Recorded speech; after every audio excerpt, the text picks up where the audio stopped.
नमस्कार दोस्तों, 92nd episode में आप लोगों का स्वागत है। चलिए आगे बढ़ते हैं। मैं आपको सुनाता हूँ क्या लिखा है। ये है 2 सितंबर 1961 को बाटवा में किया गया प्रवचन। स्वयं को पहचानो। अपना असली वतन आत्मा है, उसे ठीक प्रकार से ना जानने से पूर्ण शांति नहीं मिलेगी और ना ही जिसे यह खबर है कि मैं कौन हूँ। जिन्होंने स्वयं को पहचाना है उन्होंने ईश्वर को जाना है। स्वयं व ईश्वर में कोई भेद नहीं है। स्वयं ईश्वर ब्रह्म स्वरूप है। दूसरी सारी समाधियां कुछ समय के लिए हैं। जब तक समाधि में स्थिति है तब तक सुख है तथा समाधि टूटने के बाद बाहरी दुख आते हैं। इसलिए ज्ञान रूपी समाधि में स्थित होने से पूर्ण शांति प्राप्त होती है। आत्मज्ञान द्वारा ही समाधि में स्थित होना चाहिए, जो कि धीरे धीरे अभ्यास द्वारा अपने आप प्राप्त होगी। हर रोज नियम पूर्वक योग वशिष्ठ पढ़नी चाहिए, साथ ही पंचीकरण भी। हम 11 घंटे करते हैं संसारिक कार्य, बाकी 1 घंटा देते हैं अभ्यास को। अतः धीरे धीरे जैसे अभ्यास दृढ़ होता जाएगा, जैसे जैसे अभ्यास अधिक किया जाएगा, वैसे वैसे अधिक से अधिक स्थिति होगी। आत्मा का यही दर्शन है कि अपने आप को पूर्ण रीत से जान लें। यही आत्मदर्शन व साक्षात्कार है। जो साक्षी स्वरूप अंतःकरण व शरीर से अलग उसका साक्षी दृष्टा देखने वाला है, वही सत्य है, सत्य स्वरूप है, शांति स्वरूप है। प्रभु का नाम इसलिए स्मरण करते हैं कि उनके गुण अपने में आए। परंतु यदि स्वयं को जान ले तो फिर किसका जाप करें। दूसरे का जाप करना अन्य को समझने के कारण भय को प्राप्त होते हैं। एक ही एक को समझो, वह आनंद स्वरूप आत्मा तुम स्वयं हो। आनंद अपनी जान है।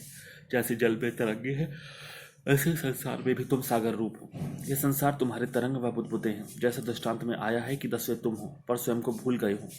जैसे ब्रह्मांड भूल गया था भांग पीकर, जैसे ब्राह्मण भूल गया था भांग पीकर, तैसे सिर्फ भ्रमवश अपने को दूसरा समझ रहे हो।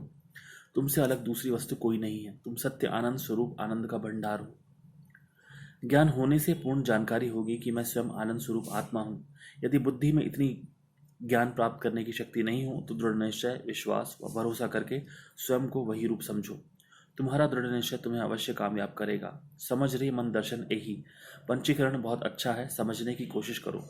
सुख दुख सभी अपने कर्म अनुसार मिलते हैं। न कोई किसी को दुख देता है न सुख। सिर्फ निमित्त मात्र दूसरों से दुख सुख का भान होता है, परंतु फल तो स्वयं का ही है। शरीर है दुख सुख का घर। दोनों स्थितियों में समान रहना चाहिए। शास्त्र पढ़कर उन पर अमल करना चाहिए। सिर्फ पढ़ना या सुनना नहीं चाहिए, बल्कि उन पर जरूर अमल करना चाहिए। पढ़ने पढ़ाने व सुनने से कुछ नहीं होगा। स्वादिष्ट व आनंददायी भोजन की सिर्फ बात करने से व उसकी तारीफ करने से भूख नहीं मिटेगी। जब वह तैयार करके खाएंगे तभी भूख मिटेगी। मेहनत करनी चाहिए, अमल करना चाहिए, अर्थात सचमुच करके दिखाना चाहिए। सत्संग, हमेशा सत्संग करते रहना चाहिए। सत्संग द्वारा ही सत्य को समझ सकते हैं। जहाँ सत्संग नहीं होता हो वहाँ सत्शास्त्रों का अभ्यास करना चाहिए, वह भी सत्संग है।